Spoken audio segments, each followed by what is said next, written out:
자, 그러면은 오늘 이제 질문 답변으로 이제 넘어가서 질문 답변에 대한 이야기 함께 해보도록 하죠.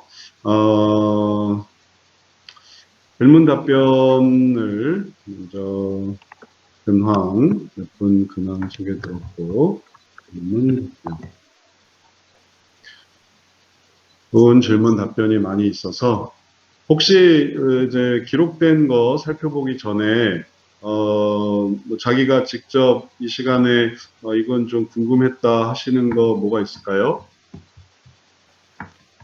오늘 마더와이즈 관련 질문과 장애아동에 관한 이 두 가지 질문이 있어서 이걸 다뤄보려고 하고요. 이거 외에 이걸 하기 전에 또 하면서 궁금한 거 있었다 하시는 분들 계세요? 없으시면 뭐 중간에라도 궁금한 거 있으면 언제든지 알려주세요. 없으시면 이 관련 한번 해보죠. 마더와이즈 관련 질문이 있어요. 목사님 안녕하세요. 오랜만에 인사드리게 되었습니다. 결혼 수업을 듣는 중에 궁금한 게 있는데요. 심리학적 상담 이론의 문제에서 가족 치료 말씀하시면서 마더와이즈 언급하셨거든요.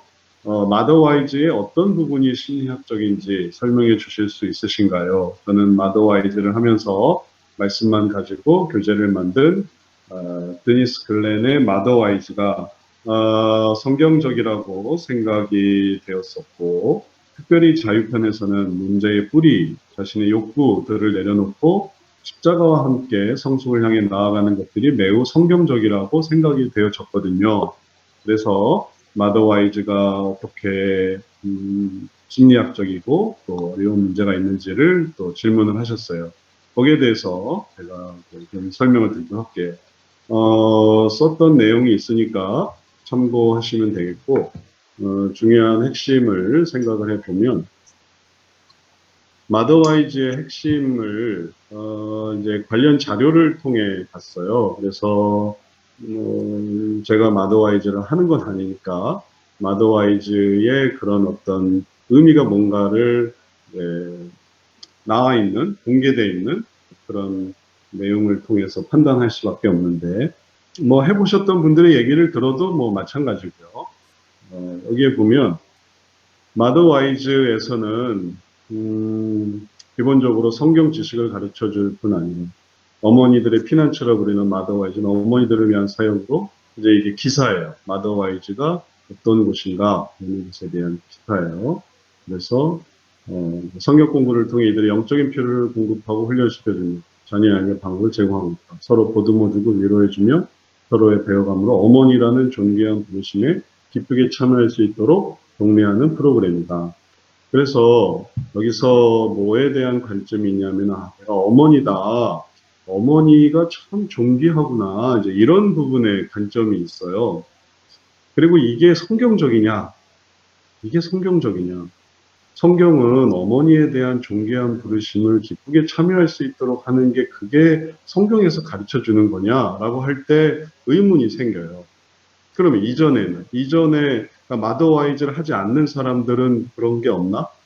그리고 또 이전 시대에서 마더와이즈 없이 어머니라는 존귀한 부르심에 기쁘게 참여하지 않았나? 그러면 이게 마더와이즈를 통해 어머니라는 존귀한 부심에 다시 한번 기쁘게 참여할 수 있게 하는 이 프로그램은 그럼 왜 생겼는가라는 것에 대한 좀 의문점을 갖는 거예요. 마더와이즈에서는 기본적으로 성경 지식을 가르쳐 주거나 어머니들로 하여금 예수님을 온전히 삶의 주인으로 인정하고 이 믿음을 자녀들에게 확실히 물려주는 어머니가 되도록 돕는데 목적이 있다. 그래서 어머니라는 개념이 되게 높여지고 있구나라는 것을 생각할 수 있어요. 좋은 건 좋은 거죠. 예수님을 삶의 주인으로 인정하고 이 믿음을 자녀들에게 확실히 물려주는 그런 모습은 좋은데 이 어머니가 이렇게 높여지는 거야. 나는 대단한 어머니야 라는 거죠. 하나님도 불러주신 하나님이 이렇게 특별히 이렇게 인정해 주시는, 무엇보다도 혼돈스럽고 변화가 많은 세상에 사는 어머니들에게 정서적이고 영적인 문제에 대한 성경적이고 실제적인 도움을 주고자 만들어졌다. 이게 지금까지의 그런 어떤 신앙과 그 다음에 삶에 대한 그런 가장 좋은 거냐라고 할 때, 이제 이런 부분에서, 이제 어려움이 있어요. 그래서 여기에서의 강조되는 핵심은 뭐냐면, 마더 와이즈가 어머니의 욕구를 자극한다. 어머니의 욕구를 채워주는. 그리고 그런 부분에 대해서 많은 부분에서 이제 그 다음에 이제 어려운 부분들이 있는데, 그게 뭐냐면은, 마더 와이즈의 자유 중에서 이 글렌 드니스 여사가 자녀의 문제에 대해서 신경전을 벌이면서 주님과 대화하고 주님이 그걸 설명해주고 뭐 이런 내용들이거든요. 그리고 그렇게라고 했을 때 이제 내용은 원하는 길로 안 가는 자녀였지만 하나님께 저희가 그것을 드리고 그리고 또 그렇게 할 때 하나님께서 그것을 설득시켜 주시고 그것을 이제 보듬어 주시고 그래서 이거 참 귀한 일을 한다라는 그런 자극을 주셔서 그런 것들을 하게 되고 그 다음에 행복한 결말 그래서 훌륭하게 됐고 그리고 아이에 대한 그런 유명한 밴드가 되었고 그래서 이런 부분들이 십자가가 어떤 식으로 사용되고 있냐면은 이 어머니들의 그런 욕구와 그다음에 존경받고 싶은 마음과 그다음에 자기가 어떤 사람인가에 대한 어떤 어, 자각으로 그렇게 채워지고 있다는 그리고 그런 것들은 이제 그 전에는 이게 잘 이해가 안 돼요. 왜냐하면 이런 분야에 대해서 다루고 있는 어떤 체계가 없으니까. 그런데 우리 체계에서 혁신주의 성적 상담 체계에서는 이게 다 걸리게 돼요. 뭐냐면 이게 정말 이 어머니든 아버지든 뭐 딸이든 뭐 누구든지 간에 본질적으로 하나님께서 갖게 하시는 하나님의 은혜 그리고 그 하나님의 은혜 속에서 알게 하시는 하나님의 그런 모든 것에 맡기는 것에 정말 합당한가 이런 부분에 이제 어려움이 생기는 거죠. 성형 상담을 하고 안 하고의 차이가 이거예요. 성형 상담을 하면은 이쪽 분야에서는 이제 하나님의 은혜를 알게 돼서 하나님의 것으로 바뀌게 되고 그리고 그렇게 해서 이제 그 다음에 차곡차곡 채워지는 그런 결심과 실천과 변화로 나아갈 수 있게 되지만 그러지 않는 경우에는 욕구를 채울 수 있다는 그래서 마더 와이즈를 할 때에도 이게 이런 부분을 의도하든 의도하지 않았던 이런 부분에 대한 뭐 심각한 고민이 있던 없던 이걸 만들었던 드니스 글렌의 이 마더 와이즈 드니스 글렌이 뭐 귀한 분이고 놀라운 생각을 했고 또 그런 것들을 했는데 그러한 것이 정말 욕구를 자극하는 건 아닐까 그리고 그것 때문에 어머니라는 어떤 존경심을 더 자극해 버리는 건 아닐까 이런 부분에 있어서는 이게 심리학적인 요소가 들어가는 성경적인 요소가 들어간다면 뭐 신학적인 요소도 아니고요. 신학을 뭔가 이렇게 연결시킨 건 아니니까 신학적 요소 제외하고 그냥 성경 그 자체에서 하나님께서 행하신 그런 모든 거는 이런 것들 자체가 없는 거예요. 내가 아버지다, 혹은 내가 어머니다, 혹은 뭐 내가 종이다, 자유자다. 그냥 종일 뿐이고 자유자일 뿐이고 어머니일 뿐이고 아버지일 뿐이고 더 큰 거는 나를 부르신 하나님인 거죠. 하나님의 영광이 더 큰 거죠. 그래서 그러한 부분에서 이제 범용적으로 특별히 뭐 어느 대상을 향한 그런 게 아닌 모든 세대에 대한 하나님의 뜻, 이제 이런 것들을 알아가게 하는 게 이게 성경적인 상담이고 그런 부분에서라면 이제 이런 부분은 심리학적이 되는 거예요. 이론 자체가 없다면은 그게 심리학적인지 아닌지도 검출해내지도 못해요. 근데 뭐 이런 부분을 하게 되면 그거는 이제 가족 치료 중에 어떤 요소들이 있는가 하면 심리학이라는 게 알건 모르건 간에 알아도 좋지만 뭐 몰라도 따라가게 하는 게 이런 분야거든요. 심리학적인 요소 중에 어떤 요소들이 있는가 하면, 이런 요소들이 있어요.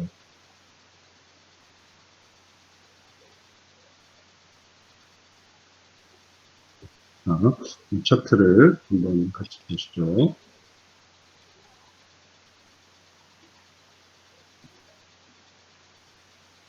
가족 치료 중에 어떤 개념이냐면 자아 존중감이라는 게 있어요. 자아 존중. 이게 되게 중요한, 내가 원하든 원하지 않던 가족 치료에서는 자아 존중감, 가족 투사, 그리고 거기서 내가 어떤 위치가 있는가 이런 것들을 되게 강조하게끔 돼 있어요.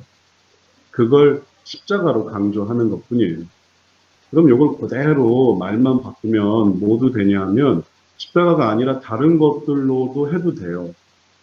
그래서 자아 존중감을 형성하는 거예요. 그러니까 이런 것들을 우리가 피해야 돼요. 근데 이런 거 가족 치료 잘 모르면 이런 자아 존중감에 걸리는지 안 걸리는지 모른다. 그래서 마더와이즈에서 그래서 마더와이즈 절대 하지 말라는 게 아니라 이런 부분에 강조된 거니까 여기에 주의해야 된다. 성경에서 십자가로 나아가는 것은 주님이 깨달아 지키는 거고 주님을 알아가는 거예요. 여기 드니스 글렌 이 분이 깨닫게 되는, 하나님은 내게 이런 어떤 축복을 주셨구나. 혹은 내가 나쁘다고 생각했죠. 좋은 거구나. 이게 내용은 좋은데 진짜 좋은 건 뭐냐면은 이런 저런 거보다 더 놀라운 하나님의 은혜. 그래서 그 속에 포함되는 거죠. 내가 하나님의 그 영광에 들어가는구나. 이런 부분이 더 의미 있는 부분이니까,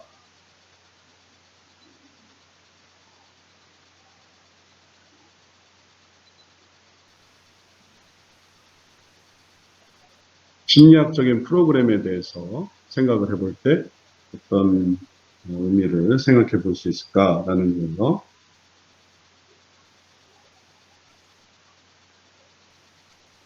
여기 대해서 혹시 이해가 안 되거나 아니면은 더 추가 설명이 필요한 부분이 있을까요?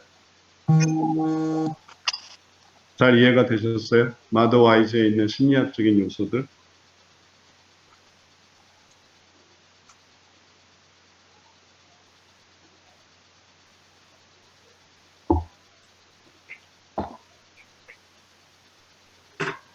그러면 잘 이해되신 걸로 알고, 나중에 또 궁금한 게 있다면, 또 그때 얘기해 주세요.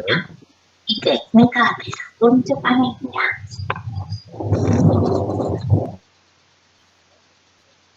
자, 그러면 두 번째 얘기로 넘어가도록 하겠습니다.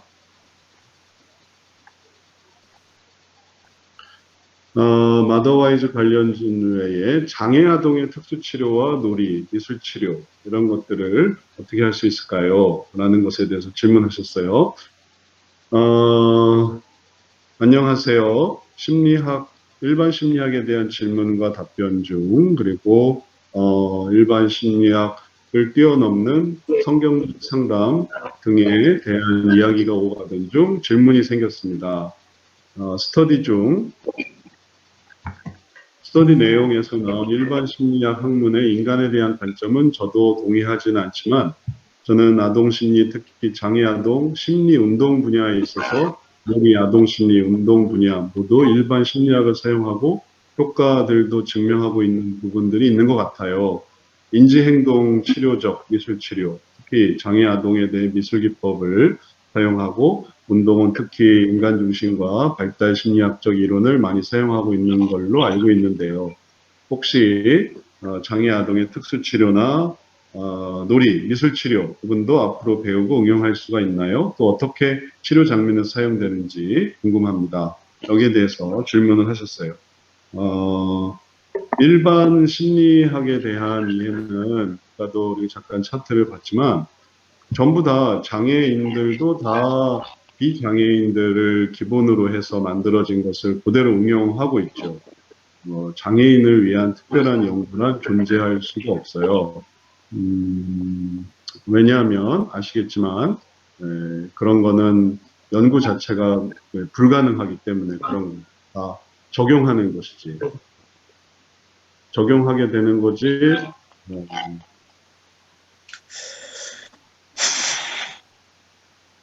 따로 만들어지는 건 없어요.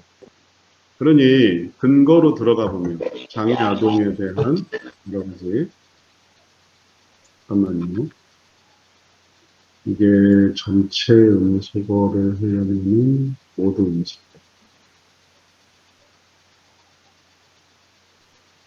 모든 음식. 그럼 정해줬고 말하려고 할 때 음소거를 풀고 얘기하시면 되겠어요. 자, 그래서 특히 잘 사용되는 그런 이제 장애 아동에게 인지 행동이 잘 사용되는데, 인지 행동에서의 중요한 건 뭐냐면은 행동 수정 혹은 조건 형성, 강화, 소거, 처벌, 음, 뭐, 왓슨 스키너에서 이제 나온 거죠. 그래서, 이제 파블로프의 개의 이야기에도 나오지만, 이제 조건과 반사와 자극과 또 반응에 대한 그러한 원리를 만든 것. 그리고 그러한 것들은 뭐, 사람에게도 사용되고, 그다음에 사람뿐 아니라 개에게도 사용이 되고, 동물에도 사용이 되고, 그러니까 종종 우리가 너무 이렇게 잘 따라하는 뭐 조련된 사자, 호랑이 혹은 악어들을 보면 야, 쟤네들이 얼마나 많이 맞았을까, 혹은 얼마나 많이 맛있는 걸 먹었을까, 혹은 얼마나 잘 훈련됐을까, 뭐 이런 것들을 생각하는 거죠. 그래서 이제 말하자면 이제 훈련시키는 거죠.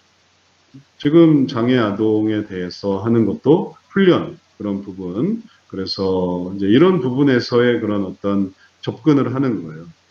인지행동 치료적. 인지행동 치료가 이런 것들을 하는 거죠. 그래서 좀 더 들어가서 뭔가 인지 왜곡을 혹은 뭐 좀 더 어려운 합리 정서적 요법, 현실 요법, 이 욕구와 행동 체계 이런 것들을 찾는다면, 그런다면 좀 더 이제 깊이 들어가는 거지만 가장 기본적인 행동 요법으로 이런 것들을 한다면은 그건 가장 간단한 것들을 이제 적용하는 거죠. 그래서 장애 아동의 교육 방법 이런 것들은 다 심리학을 기반으로 하고 있기 때문에 그런 것들이 어느 효과가 있다는 건 뭐 물론 당연한 거. 심리학도 아주 효과가 없는 건 아니니까. 근데 이제 우리는 성경적 상담을 한단 말이죠. 성경적 상담을 할 때의 의미는 뭐냐면은 이걸 성경적으로 한다면은 어떻게 할까라는, 그리고 그런 것들이 우리가 지금까지 고민해왔던 방법들이 쉽게 심리학으로 하려고 한다면야 거기 가서 하면 되는데, 이게 우리 이제 신앙인들의 어떤 기본 전제와 하나님께서 보게 하시는 그런 관점과 다르기 때문에, 그러면 이걸 성경적으로 하려고 할 때 이제 어떻게 할 수 있을까라는 거죠. 그러니까 이걸 연구하는 거지. 그 시작 자체가 다르다는 걸 이해하셔야 돼요. 그러니까 말하자면 이게 더 효과적이고 이게 더 의미 있어서 이걸 한다라는 게 애초에 접근 방식이 아니라는, 물론 그런데, 물론 더 효과적이고 의미가 있는데 그것 때문에 시작하는 건 아닌 거예요. 그건 애초에 우리가 뭐 예를 들면 등산을 한다. 등산을 하는데 등산을 하는 이유가 뭔가 했더니, 등산을 하는 이유는 뭔가 뭐 성취감을 느끼고 싶어서, 혹은 우월감을 느끼고 싶어서, 혹은 뭐 높이 올라가면 다 내려다보는 것 같아서, 그게 목적은 아니라는 거. 물론 그렇게 하는 사람도 있긴 하겠죠. 또 그 이외에 다른 뭐 등산한 다음에 뭐 뒤풀이와 혹은 뭐 여러 가지 사람 만나고 뭐 이런 게 목표가 될 수 있는데, 애초에 순수한 의미에서의 등산의 의미는 운동과 또 신선한 공기와 그리고 또 그런 어떤 시도에서부터 출발한다는 거고, 네, 그런 원리처럼 성년 상담이 장애 아동을 하려고 하는 이유는 이 성년 상담이 더 효과적이어서가 아니라 그게 인간을 바르게 보기 때문에, 그리고 우리가 신앙이기 때문에라는, 불신자는 성년 상담을 배울 수가 없어요. 가르쳐 주지 않고 가르쳐 줄 수가 없어요. 왜냐하면 기본이 성경적인데, 근데 성경을 이제 배제하는데 어떻게 성경 상담을 배울 수가 있겠어요. 그러니까 배울 수는 없어요. 하지만 받을 수는 있어요. 왜냐하면 그 열매 자체는 좋은 거니까. 그래서 장애 아동에게 하는 거예요. 그런 일들을 생각해 볼 때 혁신주의에서 사람을 보는 눈과 그리고 혁신주의에서 그리고 모든 것들을 관리하는 것은 우리가 보고 있는 기본 체계랑 완전히 동일해요. 완전히 동일해야만 해요. 장애인들에게는 이런 걸 적용할 수 없으면은 될 수가 없는 거죠. 하지만 장애인들에게도 이런 것들을 적용을 해요. 예전에 이제 장애인 학교의 교사로 있던 한 선생님이 있어서 이런 분야에 대해서 얘기를 많이 했었어요. 상담도 많이 하고. 그래서 이런 부분을 찾을 수 있는지를 물어보니까 찾을 수 있대요. 너무 오픈이 돼 있대요. 장애 아동들은 오히려 더 사람들보다 감정이 너무 분명하고 유형의 문제가 확실하고 욕구가 빤히 보이는 거예요. 장애 아동이. 때로는 그 어려움 속에서 느끼는 그런 자기 뜻대로 하고 싶은 마음, 그 다음에 인정받고 싶은 마음, 존경을 얻고 싶은 마음, 쾌락을 누리고 싶은 마음, 편안하고 싶고 유익을 누리고 싶은 마음. 그게 발달 단계, 그러니까 발달 장애다라고 한다면은 지능의 발달인 거죠. 발달 심리의 발달이 아니라 이제 성장 개념에서의 의미가 되는 발달 심리는 또 얘기가 또 달라요. 발달 심리도 어떤 발달 심리에 따라서 어떤 측면으로 보느냐에 따라서 또 얘기가 달라지기 때문에 발달 심리에서도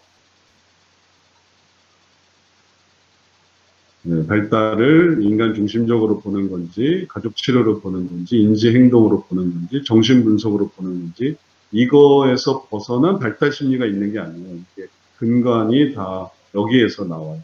거기에서 개념을 가져오는. 그리고 그런 것처럼, 그런 부분에 대해서 생각을 해 볼 수 있고, 그리고 그렇게 할 때,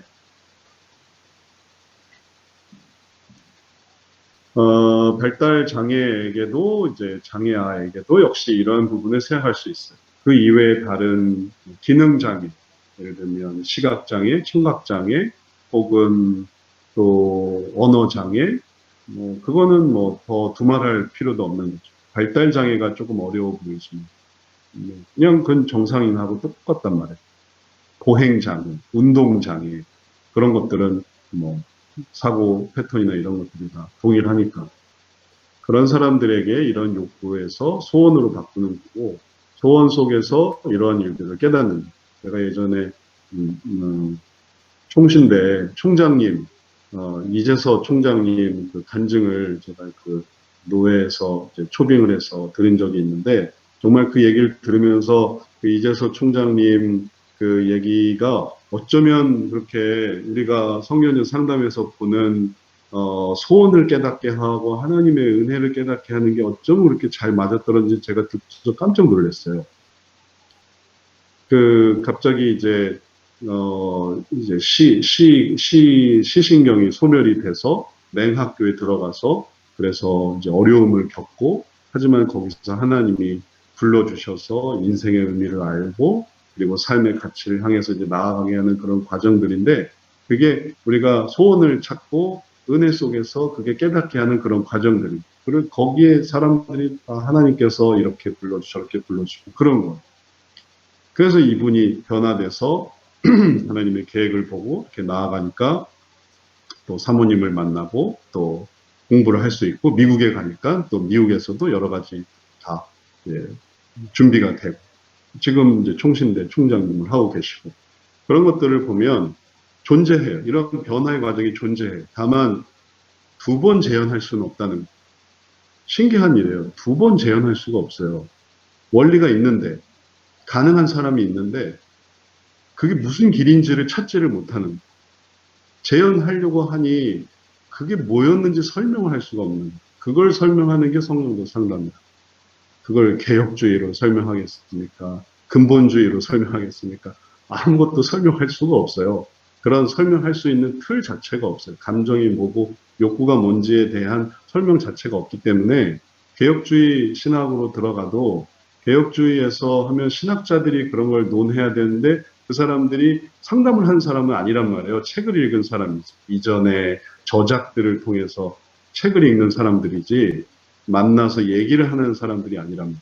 그러니까 당연히 모든 소스는 만나서 얘기를 하는 이 상담 환경에 있는데 임상이 없으니 그 사람들의 말이 뭐 마틴 루터가 뭐라고 했고 칼빈이 뭐라고 했고 그 오래전으로 돌아갈 수밖에 없는, 그러니까 말할 수가 없는. 그건 앞으로도 말할 수가 없어요. 신학자들은 신학 속에 살고 있기 때문에 이게 근본적인 그런 어떤 필드가 없기 때문에 말할 수가 없는. 목회자들은 말할 수 있는가 하면 목회자들도 말할 수가 없어요. 목회자들은 딱 그 목회를 배워서 목회를 하는 것뿐이라 이게 바뀐 그 무엇인가를 알 수가 없어요. 체계 자체가. 그러지 않으면 목회자가 될 수도 없고. 그래서 배울 수 있는 기회가 아무것도 없는 거죠. 그러니까 성경적 상담만이 이걸 할 수밖에 없는 거예요. 그래서 그걸 이렇게 설명하려고 할 때 이런 모든 변화는 전부 여기에 맞춰져 있어요. 이 지도를 가지고 장애인도 가능해요. 그래서 그럴 때 그 아이들이 사랑을 알고 희락을 알고 이제 마음을 바꿔줘야 되는 이 부분이 제일 중요한 거예요. 네가 이런 걸 원하지만 이거보다 이걸 한번 해보자 해서 이쪽을 이럴 때 의미가 있지 않니? 이럴 때 의미가 있지 않니?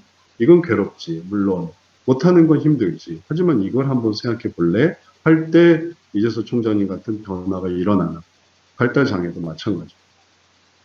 원리는 이거고 서두에 제가 말씀드린 것처럼 이게 효과가 있니 없니 그게 더 뭐가 되니 안 되니 뭐 이런 거 따지려고 한다면 시간을 많이 이후에 해보셔야 되겠어요. 다 된 거, 나타난 거 그거 보려고 한다면 그럼 뭐 기다리면 되죠. 이제 우리가 이제 곧 할 테니까 이제 나중에 아주 나중에 한번 되겠고 그다음에 이게 괜찮겠다. 이게 일리가 있어. 할 수 있으면은 그럼 이거 우리가 하는 우리가. 그리고 제가 이러한 부분에서 정혜진 상담사님을 추천해드렸어요. 정혜진 상담사님은 삶 속에 경험하고 있는 거니까. 그래서 정혜진 집사님은 어떻게 생각하세요? 가정에서 이런 성형 상담의 어떤 생활적인 적용에 대해서 어떻게 생각하세요? 저는 이제 소아 상담을 만나기 전에 이제 대구 사이버대 행동치료학과에 입학했었어요. 그래서 이제 3학년 이제 1학기를 듣다가 네. 이제 감각통합 치료를 배우고 싶어서 했었는데 우리 아들을 해보고 싶어서 근데 하면서도 이제 거기서는 행동치료 강화 속어 이제 이런 걸 알려주는데 이게 인간이 되나 이제 그런 생각이 자꾸 이제 반론이 드는 거예요. 그래서 이거는 안 될 것 같은데 그래서 이제 한 학기 하고 휴학을 했어요. 공부에 확신이 안 서니까. 이걸로는 이렇게 강아지 훈련하는 것처럼 우리 아들을 이렇게 훈련해서 이렇게 한다? 그리고 모든 환경을 내가 통제한다? 그럼 불가능해 보이는데? 그리고 이제 제가 소아상담센터에서 피상담자로 상담하기 전에는 저 스스로가 인지행동 치료를 했었어요. 그 공부를 하면서 자가 상담도 하고 저희 남편이 그런 역할을 해줬었어요. 제가 자꾸 이렇게 악순환의 생각에 빠지니까. 근데 남편이 이거를 한 3년 하니까 지쳐하는 거예요. 그리고 저희 아들이나 저희 학교 아이들이 다 이 일반 심리학에 이용한 치료를 한 지금 6, 7년씩 다니고 있거든요. 사설 센터로 해가지고. 근데 너무 잘 아시네요. 큰 변화가 없어요. 네, 그래서 저도 지금 과제가 이제 독일 선교사님이 그런 비전을 두셔서 이제 며칠 전부터 시작을 해봤는데 저희 아들이 이제 말을 안 하니까 말을 안 하는 상황에서 이 아이를 제가 상담해야 되는 지금 상황이거든요. 네. 그래서 어떻게 해서 이 아이의 마음을 열어서 진입구를 통해서 지금 은혜로 가게 할까를 어제부터 계속 시도해보고 있는데 그 지금 질문하신 분이 여기 계시는지 아닌지 알 수 없지만 확실하게 말씀드릴 수 확실하게 말씀드릴 수 있는 거는 행동치료 일반 심리학으로는 절대 바뀌지 않습니다. 네. 네. 그럼 확실히 말씀드리겠습니다. 우리가 이제 개발하고 찾아 나가려고 하는 방식은 지금 이제 정혜진 상담사님이 얘기하는 것과 같은 바로 이런 마음의 문제, 그래서 보이지 않는 마음에, 말하지 않는 마음의 문제를 미리 알고 그다음에 그 마음을 바꿔 나가는. 그래서 느끼는 그 기쁨을 알게 하는 거죠. 아, 내가 마음을 이렇게 바꾸니까 이게 나한테 사랑도 생기고 희락도 생기고 또 의미가 생기는구나 라는 거예요. 저도 이제 예전에 교육학에 관심이 많아서 뭐 딥스라든지 혹은 또 다른 또 딥스도 있고 또 유명한 책이 있었는데 이런 여러 가지 책들 많이 읽어봤는데 전부 다 변화가 일어날 수 있다라는 거는 그냥 뭐 무조건 정보를 제공하고 알려주고 그리고 또는 그러한 부분에 대해서 예를 들면 또 강요하고 이렇게 해서 그런 어떤 기쁨이 생기는 게 아닌 거예요. 방향을 바꿔주는 이게 이렇게 됐던 사람을 저렇게 바꿔주는. 근데 거기서 의미를 찾고 가치를 찾을 때 갇혀져 있던 아이가 이제 다시 한번 소통하게 되고 왜냐하면 그게 기쁘니까 그런 거예요. 그게 의미가 있고 자기에게도 좋기 때문에. 그리고 또 이제 말하지 않던 아이가 말하게 되고 또 관계하지 않던 아이가 관계하게 되고 혹은 세상에 관심이 없던 아이가 세상에 관심을 갖고 그리고 이제 그런 길을 이제 찾는 거죠.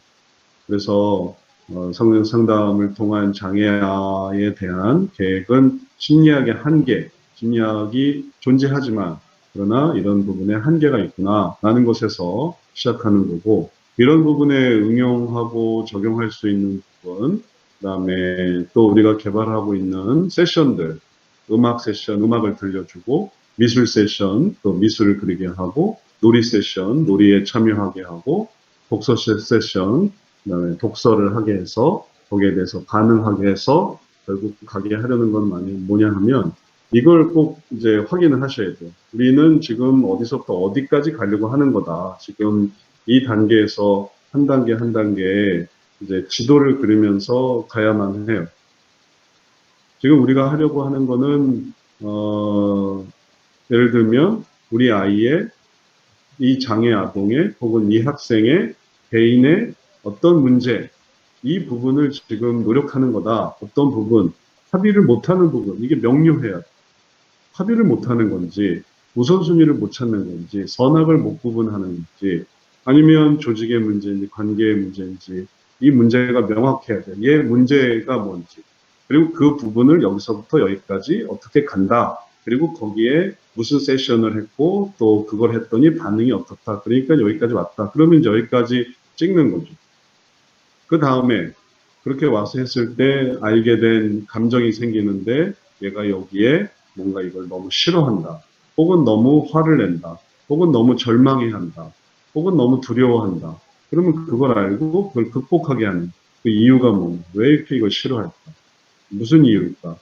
그래서 장애 아들과 이런 부분을 한 단계 한 단계 나아가서 마침내 여기서 변화되어지는 이러한 부분을 가게 하는 거고 또 그런 부분에서 기본적으로 성형 상담이 이렇게 진행된다는 걸 알아야 되겠고 그리고 또 적용해 보는 게 필요한 거죠.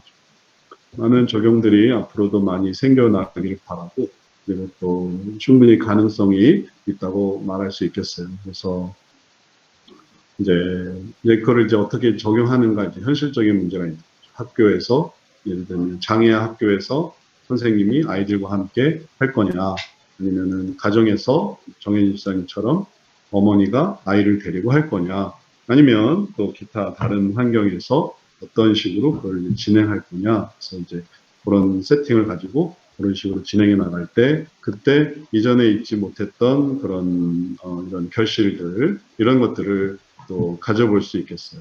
열매는 앞으로 하면 할수록 나아갈 수 있겠고 불가능한 게 아니고 그리고 또 그런 가능성을 생각을 해볼 수 있겠어요.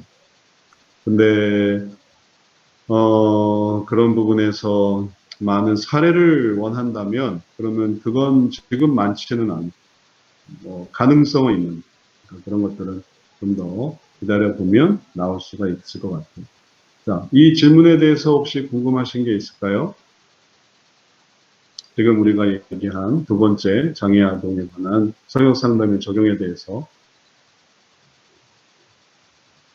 궁금한 거 있으시면 마이크 켜고 말씀하세요. 네, 오늘은 뭐 다들 잘 이해가 되시네요. 네, 좋습니다. 그러면 우리 이번 첫 시간에 우리 두 가지 질문 함께 나눴는데 이 질문 이외에 다른 궁금하신 거나 혹은 또 공부하시면서 혹은 센터에 대해서나 혹은 말씀하실 거 있으세요?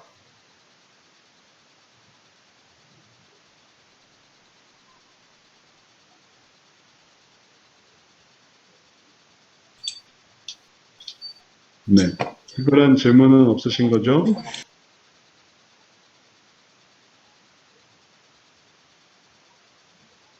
네.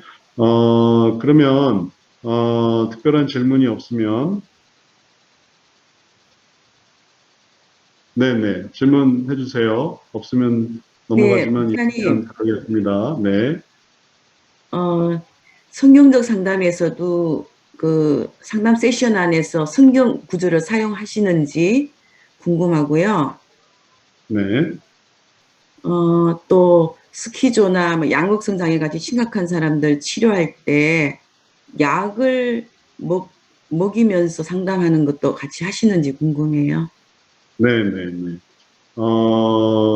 이제 우리가 상담에서 세션이라는 거를 하는데, 세션에서의 의미는 기본 상담 진행이 있고요. 그 다음에 기본 상담 진행을 돕는 과정으로 세션이라는 거를 하고 있어요. 그래서 예전에 했던 게 있는다. 네, 여기 세션에 대해서 설명한 적이 있는데요.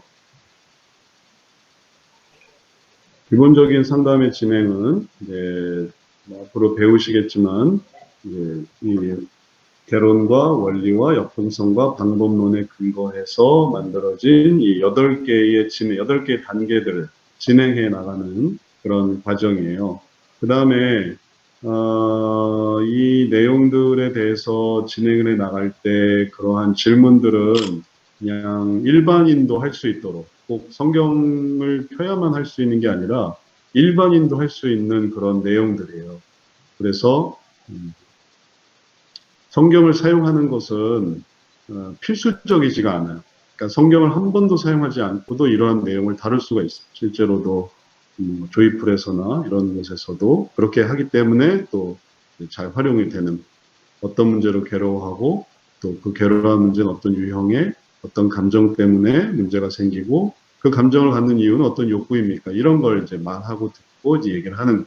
그다음에 그런 것들을 버리기 위해서는 어떤 소원을 깨달아야 하고 그 속에서 갖게 되는 결심, 또 그걸 통해 이루어야 하는 실천, 그 속에서 이루어진 변화는 뭔가요? 그래서 이런 단계로 상담이 진행이 돼요. 그러니까 불신자에게도 성경 상담을 쓸 수 있다는 말이 바로 이런 거죠. 근데 성도들한테는 성경을 사용할 수가 있어요. 그래서 그럴 때에는 본격적으로 성경 사용을 위해서 성경 세션이라는 말을 붙여요. 성경 세션은 각각 어느 단계든지 다 사용이 될 수 있어요. 믿는 사람과 함께 그럼 우리 말씀 보면서 시작합시다 할 수도 있고 아니면 계속 유형의 문제에 대해서 성경에 그런 부분이 나옵니다. 또 당신의 감정은 성경이 이렇게 설명하고 있습니다. 당신의 욕구에 대해서 성경이 이렇게 설명하고 있고 당신이 가지시는 소원에 대해서 결심에 대해서 실천은 성경이 이렇게 말하고 그 다음에 변화의 모습은 성경이 이렇게 말하고 있습니다. 얘들이 수없이 많아요. 성경을 쓰려고 하면 할수록. 그리고 그러한 모든 부분에 성경은 쓰고 싶은 대로 쓰는 거죠. 하고 싶은 대로 하면 돼요. 안 하고 싶으면 안 해도 돼요. 그리고 그러한 부분에서 참고 구절로 센터에서 마련한 부분은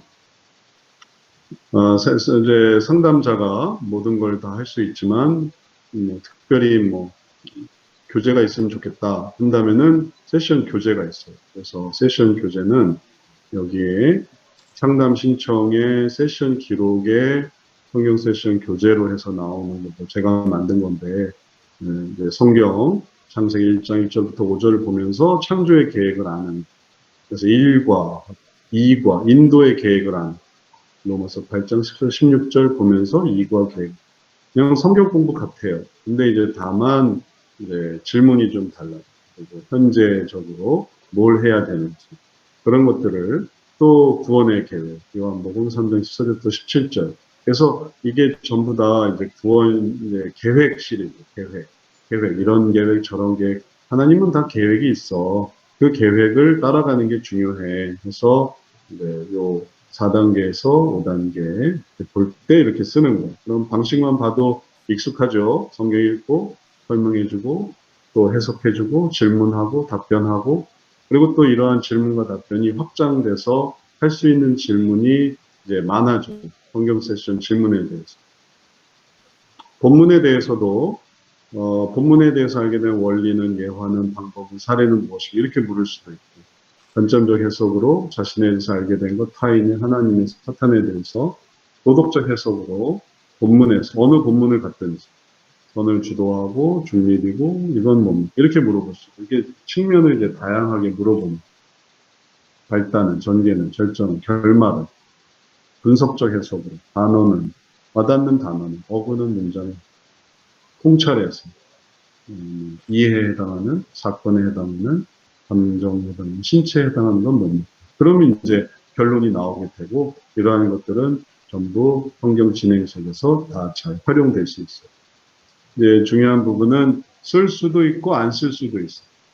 상담자에 따라서 피상담자를 고려해서도 일단 쓰고 싶으면 마음대로 쓰고 쓰기 싫으면 전혀 안 쓰셔도 되겠어요. 그럼 설명이 됐을까요? 약 사용하는 거.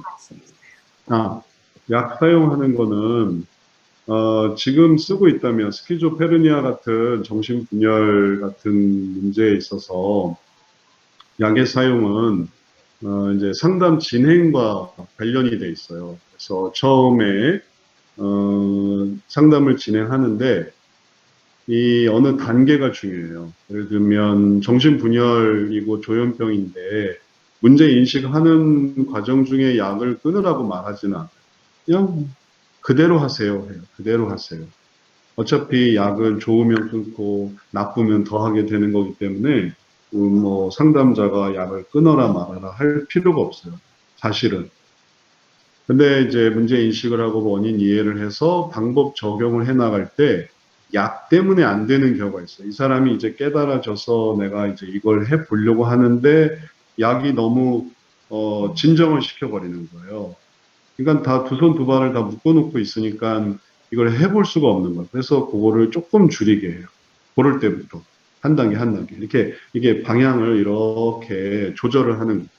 예를 들면 악셀 지금까지 악셀로 그러니까 브레이크를 꽉 잡아놨단 말이에요. 근데 그렇게 해놔서는 움직일 수가 없어요. 브레이크를 꽉 잡아놨기 때문에 그렇게 브레이크를 좀 풀어주면서 악셀을 올리면서 그래서 생활을 할 수 있게 해주는 거죠. 약을 줄이는 건 누구나 다 할 수 있어요. 약 먹는 사람도 자기가 안 먹을 수도 있고 줄 수는 없죠. 처방을 내릴 수는 없어요. 하지만 처방을 줄일 수는 있어요. 그래서 그런 부분을 이제 확인하고 이 사람이 방법 적용의 단계다. 그리고 하려고 하는 정말 분명한 소원이 있다. 할 때 약을 이제 제한을 하는 거예요. 조금만 줄여보세요. 그럼 그만큼 힘이 생겨요. 그 힘을 망상과 환청과 이런 데 쓰지 않고 내가 하려고 하는 데 쓰는 거예요. 그리고 뭐 그게 정 안 되면 또 다시 다시 돌릴 수도 있고 또 다시 좀 이렇게 잡아가는. 그래서 점차 약을 완전히 이제 끊고 그다음에 자기 의지를 원상태, 그게 원상태예요.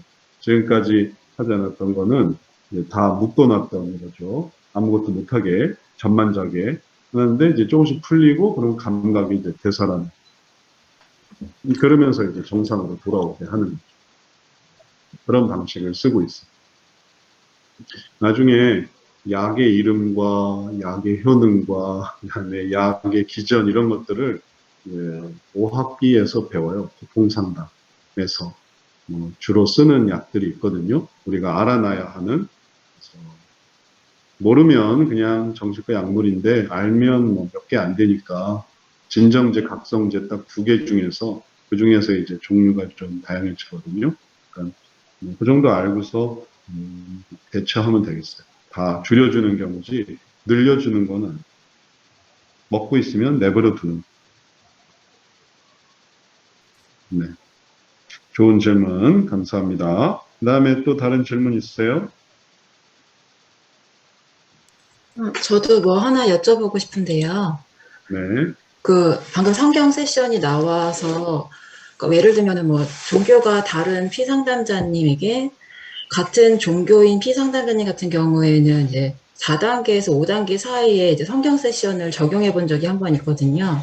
근데 뭐 예를 들어서 뭐그 피상담자분이 뭐 불교시다. 그런 경우에는 성경 상담의 원리는 훼손되지 않는 상황에서 툴만 바꿔서 뭐 법륜 스님의 뭐 강의를 이렇게 들려준다든지 그런 식으로 해서 그분이 욕구를 버리고 은혜를 찾을 수 있게 이렇게 상담사가 할 수 있는지 아니면 거기에도 조금이라도 섞여서 오히려 더 안 좋은 영향을 끼칠 수 있는지 그게 좀 궁금했어요.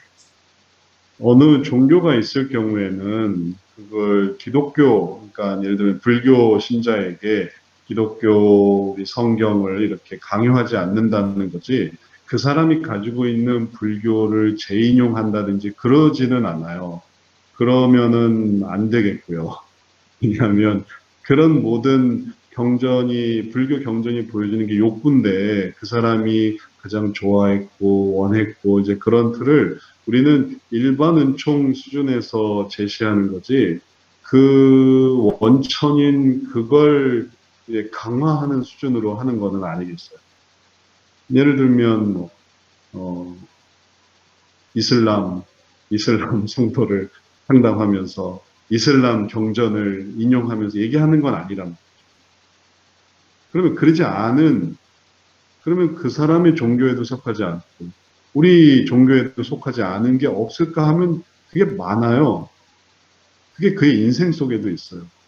그건 그의 종교의 영역이고, 그러지 않은 뭐 아버지, 어머니, 친구, 삶 속에서 이 세상이 이제 악인과 선인이 함께 있기 때문에 그런 속에서 생기는 그런 어떤 하나님의 일반 은총이 있거든요. 그런 걸 얘기하는 거죠. 안 그러고 그 사람이 그거는 그 사람 좋아하게 하려는 거죠. 이거 하면 그 사람 좀 되게 좋아하겠다. 그렇게 하면 안 되는. 그럼 이제 욕구를 자극하는 거니까. 그러니까 그런 쪽을 사용하지는 않겠어요. 또 우리가 사용하는 뭐 독서 세션이나 하는 그런 모든 부분에서 이게 분별이 돼야죠. 우리 심리학 탈피하고자 했는데 가장 심리학적인 책을 떡하니 권유해주고 사랑의 5가지 언어 책을 읽어보면서 이거 꼭 읽어보세요. 이러면 안 되는 거죠.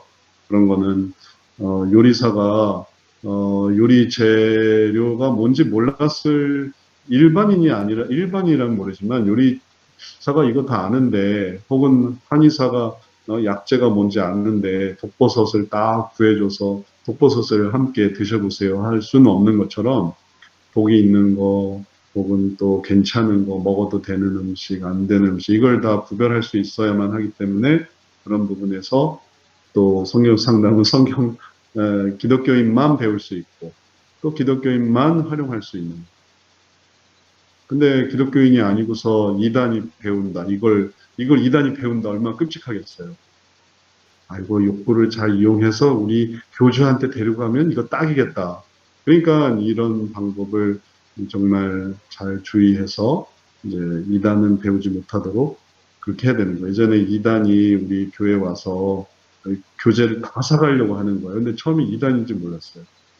교재가 다 필요하대. 그래가지고 일단 기본적으로 그건 그럴 수가 없고, 근데 뭐 가능한 대로는 다 사가겠다고 그래서 이제 하여튼 그래서 그때 기준으로 뭐 하여튼 1학기 과정은 다 사갔어요. 근데 알고 보니까 2단이에요. 그래서 제가 땅을 치고 후회했어요. 하나만 줄 걸. 가져가지고 1학기 교재를 다 가져가 버렸네. 그래가지고 이제 그랬는데, 그래서 2단 배우면 안 되고 불신자 배우면 안 돼요.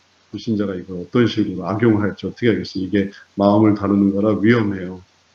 우리는 좋은 쪽으로 가려고 하는 거지만, 칼을 드는 사람이 의사면 사람을 살리고 강도가 칼을 들었으면 사람을 죽이는 것처럼 마음과 욕구를 모르는 게 낫지, 알기 시작하면 악용하면 복잡해져요. 아주 사람을 가장 악하게도 만들 수 있고 또 가장 선하게도 만들 수 있고 그런 거죠. 의사들 수술하는 거 보세요. 얼마나 끔찍한데. 제가 전에도 얘기했지만, 그 뇌혈관 문제로 지방 제거하는 걸 이렇게 보는데 언뜻 보면 무슨 정육점 같아요. 사람인데 지방을 이렇게 잘라내는, 뭐 푸죽간 고기 해서 뭐 비계 잘라내는 것처럼 그렇게 사람 보면서 이렇게 비계를 잘라내더라고요. 근데 그게 사실은 사람을 살리는 거잖아요. 그 의미 아니면은 그 모습 자체는 끔찍하게 이루 말할 수 없지만 사실은 그것 때문에 그 사람이 죽을 수 있으니까 그쪽으로 이제 보니까 그게 숭고한 그런 것처럼 우리가 욕구와 감정을 다루는 건 매우 심각한 거고 그리고 이게 잘 안 되면은 없애버리든지 아니면은 가르치지 말든지 해야지 잘못하게 되면 괜한 불상사가 일어날 수도 있으니까 뭐 잘 모르면 그냥 모르는 게 나아요. 그냥 보통으로 사는 게 나아요. 이제 이거는 살리려고 하니까 이제 이런 것들을 이제 해나가 그러니까 그런 자료 쓰는 거, 그 다음에 활용하는 거 이런 것들은 특별히 더 주의를 기울여야만 하겠어요. 그래서 중간에 배웠지만 이상하게 하시는 경우가 있으면은 그러면은 제재를 하고 제재해도 소용이 없으면 단절을 해요. 그거는 아쉽지만 경고를 하고 그러지 못하게 하는데 계속 그렇게 하면 이 특단의 조치를 해서 더 이상 못 배우게 그 다음 단계를 보존해야 돼. 그러니까 이런 부분들은 주의 있게 잘 하셔야 되겠어요. 이해가 되셨죠? 네. 또 다른 질문 있으세요? 배울 내용은 한도 끝도 없어요. 여러분들은 빙산의 아주 일각만 배우는 거지, 다 가르칠 수 있으리라고 또 저도 생각하지 않아요. 제가 뭐 시간이 있는 동안 이제 가르치긴 하는데 이걸 다 가르칠 수 있을까? 근데 가르칠 수 없을 것 같기도 해요. 근데 뭐 가르칠 수 없으면 그냥 가르칠 수 없는 대로 거기까지만 하는 거고 뭐 배울 수 있는 사람이 배워서 배울 수 있어서 나타나는 수준을 보이는 거고 배울 내용은 뭐 무궁무진하니까요. 문제가 있는 한 거기에 대한 새로운 세계가 펼쳐지는 거니까 한도 끝도 없어요. 그래서 여러분이 하여튼 배울 수 있는 데까지만 배우시고 그 다음은 또 여러분도 한계를 느끼셔야만 하겠어요. 내가 뭐 끝까지 다 배우겠다 뭐 이런 거는 또 의미 있는 게 아니니까 저도 다 가르치겠다 이런 의미가 있는 것도 아니고요. 그래서 할 수 있는 대로 하고 거기까지의 선순환에서 살면 되겠어요. 모든 어떤 마음의 바다를 다 알 필요는 없어요. 근해만 알아도 되니까. 그래도 선순환으로 살아가면 되니까 이렇게 적용해서 하시면 되겠어요. 장애인도 괜찮고 성인도 괜찮고 이런저런 모든 사람들 또 자기가 관련이 있는 쪽에서 교회도 괜찮고 학교도 괜찮고 그리고 또 아까 제가 서두에 말씀드렸지만 우리의 그런 방향은 좋은 상담사를 만나서 자기의 문제를 해결하는 거지 어떤 형식만 있는 거가 아니니까 만나게 할 수 있는 그런 어떤 과정들을 잘 준비해서 그런 것들을 또 제공하려고 하니까 이제 그런 면에서 또 잘 또 배우시면 좋겠어요. 또 다른 질문 있으세요?